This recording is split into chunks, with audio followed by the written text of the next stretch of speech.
Corruption by P.K. Armstrong. Chapter 11. Angel was beyond irritated.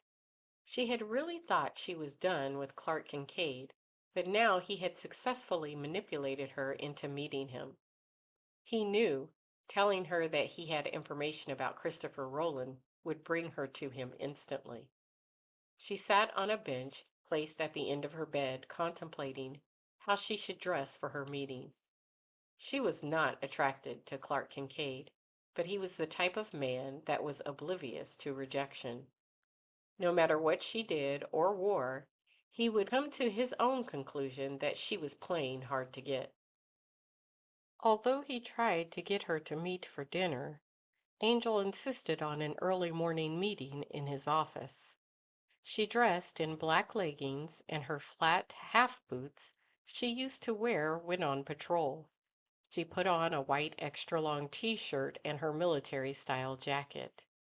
Briefly, she contemplated whether she would go armed with her stun gun, but decided against it with a smile. Clerk would find a way to sue her.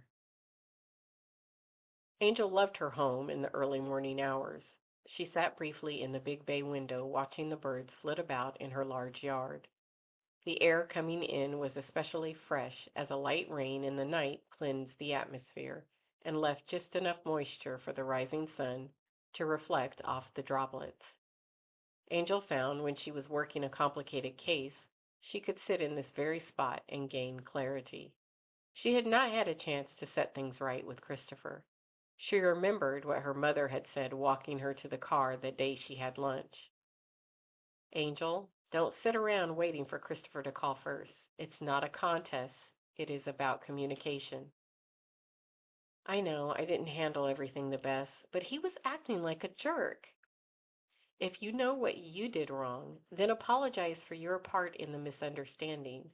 Then maybe it will open up a way for him to apologize for his part later. Strong relationships are built on communication and trust, not being right all the time. You and Dad have that. I want that. But Christopher, she had paused and took her mother's hands.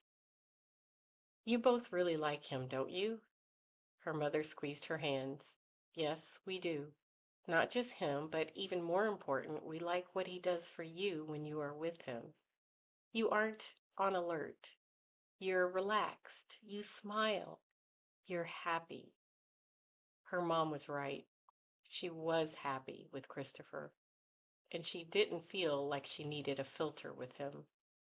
Even when she said something stupid, they would both just laugh and move on. She never doubted herself when she was with him, at least not until that other day at the police station.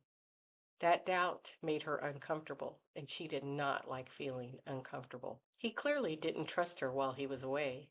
Not that they had made things official, but she thought he knew her well enough to realize that she would respect what they had as long as they had it. She didn't know what they had, but she knew she wasn't ready to lose it. She would try to talk to him today. But first, Clark Kincaid.